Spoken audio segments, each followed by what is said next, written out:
Geoffrey Giuliano in conversation with Ruth and Angela McCartney 8. Written by Geoffrey Giuliano. Narrated by Geoffrey Giuliano.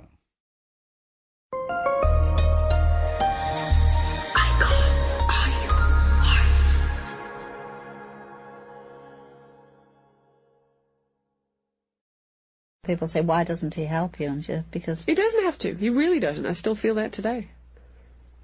Yeah, but you wouldn't fucking say no. I wouldn't say no, and I think it would be nice if he did. And I think morally, Angie's time of life, she's 64 3/4, it wouldn't hurt. But then again, why don't the other 3 Beatles in the estate of John Lennon, why doesn't Pete Best get 50 grand a year for getting fucked?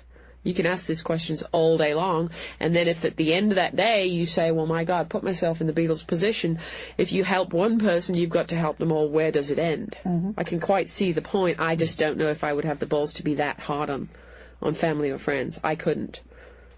I just couldn't. I couldn't get an enjoyment out of sleeping a night in a big feather bed with a fridge full of food and a Rolls Royce in the garage if I thought that somebody that I owed a moral responsibility, debt of responsibility to, was living in their fucking car. Couldn't do it. But some people can. More power to them. And if they want to face their karma at the end of the rainbow, that's their problem. I couldn't live like that.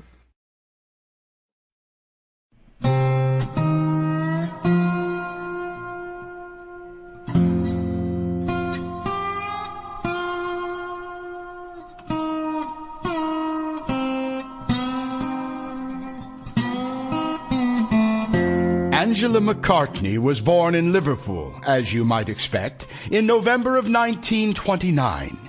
She married her first husband in 1956, and their only daughter Ruth was born in the winter of 1960.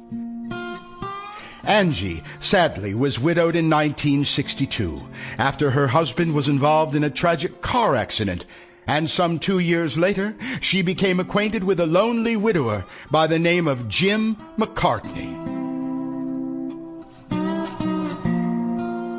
Jim was a kindly retired cotton salesman and one-time local band leader who also shared the distinction of being the father of Beatle Paul McCartney. The couple were married in 1964, with Jim formally adopting Angie's little girl. Together, quite happily with Jim until his death in 1976, Angie and Ruth were witness to pretty much all of the exciting, turbulent, unpredictable, unparalleled Beatle years.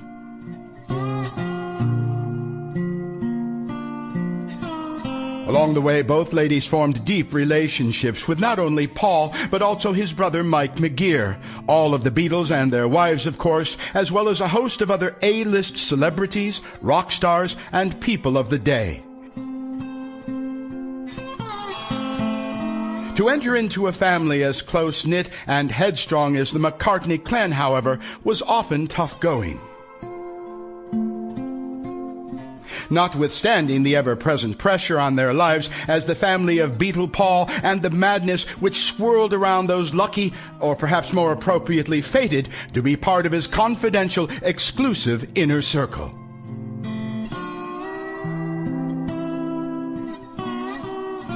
Angie, ever enthusiastic, optimistic, and full of life, not only looked after Ruth and Jim, but also helped out at the Beatles' office with fan mail, event planning, and later in 1976, starting the Wings Fun Club for Paul's second incarnation pop group, Wings.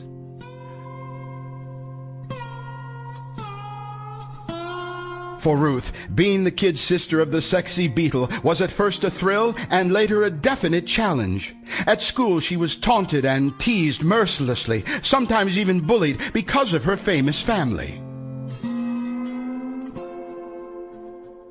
Following the ever-dignified and gentle Jim McCartney's death from complications of arthritis in the late 70s, Ruth and Angie's relationship with Paul inexplicably soured, and they were soon out on their own once again.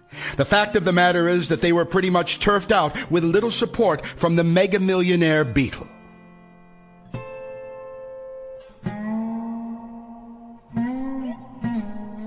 The two then moved to London in search of a new life, and for a time they found work with show business impresario Michael Cohen. But unfortunately, nothing much really happened, and they then drifted through a Sample complete.